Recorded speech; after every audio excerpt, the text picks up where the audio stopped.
There is no denying that 35-year-old President Ibrahim Traoré is quickly gaining trust and support, not only in Burkina Faso, but also across Africa. He is becoming more popular than many other African leaders. Recently, thousands of people protested, demanding that Traoré's transitional period be extended past its original end date this July. Just a few days ago, Traoré signed a new agreement, allowing him to stay in power for 5 more years. This decision was made after national consultations on May 25th in the capital, Ouagadougou. The talks included civil society, security forces, and transitional lawmakers. But most political parties did not join in.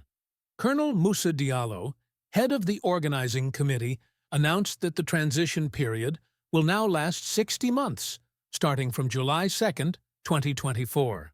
As the decision-makers debated in the conference hall, a dramatic scene unfolded outside. Young people gathered, initially demanding that Traoré lead for the next 10 years, but soon settled on asking for at least 5 years. A spokesperson for the youth said that if the meeting ended without guaranteeing at least 5 more years for Traoré, they would insist on starting the meeting over. This statement, although lighthearted, carried a serious message.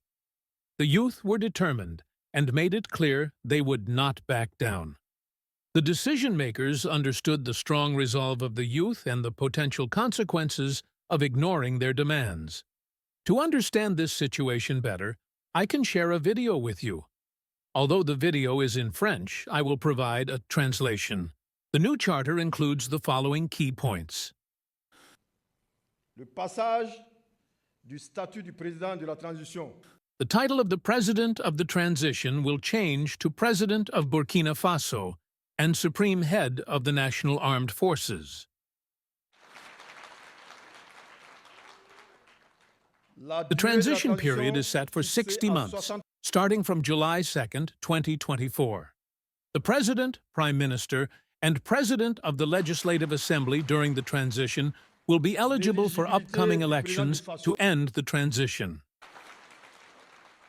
A new organization called CORAG will be created to oversee and implement the country's strategic vision.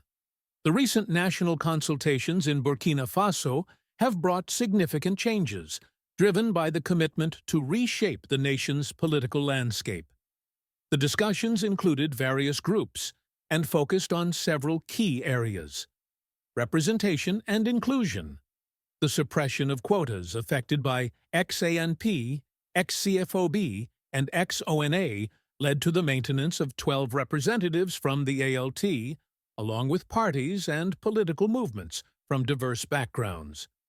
This aimed to ensure patriotism and set conditions for government nominations and designations to the ALT. Government and legislative expansion. There was an increase in the number of seats at the ALT to include more components of the nation's active forces. The government also plans to expand by adjusting certain ministries to enhance efficiency in addressing current issues and priorities. Inclusivity in decision-making. Efforts are being made to involve specific groups, such as women, disabled people, and the elderly, in all decision-making processes. This inclusion is seen as crucial for balanced and fair governance. Access to social services. There is an accelerated effort to provide basic social services to the population, ensuring that everyone has access to essential amenities. The meeting concluded with a speech from the Minister of Territorial Administration, Decentralization and Security, marking the end of the national consultations. Captain Ibrahim Traoré, President of Burkina Faso and Supreme Leader of the National Armed Forces, expressed his pride and admiration for the commitment shown by all participants. He emphasized the importance of their contributions to the Transition Charter, which aims to reclaim national territory and build a new Burkina Faso that embodies the aspirations of its people. In his speech, Traoré highlighted the unity and determination of Burkina Faso's citizens, quoting the esteemed lawyer and cultural figure Master Titenga Fardarek Passara.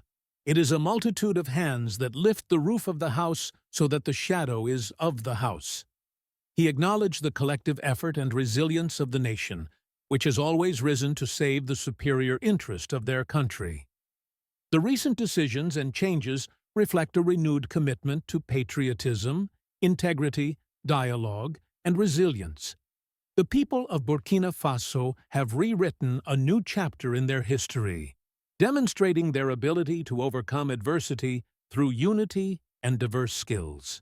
In the name of His Excellency Captain Ibrahim Traoré, head of the nation, I want to express the pride and satisfaction of the people for the results we have achieved. Distinguished guests, ladies and gentlemen, the signing of the amended charter will give the transition bodies all the necessary tools to restore the integrity of our territories and lay the foundation for lasting peace. This includes the process of returning internally displaced people to their homes. I invite all national forces to stay mobilized and committed, supporting our defense and security forces, as well as the volunteers fighting bravely for the total liberation of our homeland. Ladies and gentlemen, distinguished guests, achieving the transition's objectives requires contributions from all Burkinabe, whether in cities, the countryside, or the diaspora. We are at a decisive point in our country's history, needing a patriotic effort to succeed in the task entrusted to the transition. Great challenges forge great individuals, and we must all strive to be people who will mark our country's history and serve as a source of pride for future generations. Before closing, I would like to congratulate all those who worked tirelessly for the success of this assembly. A special mention goes to the organizing committee, led by Colonel Moussa Diallo, for their commitment and determination in fulfilling their mission. Long live Burkina Faso, homeland or death. Thank you, and please subscribe, like, and share our content. We encourage you to provide your feedback in the comments section below.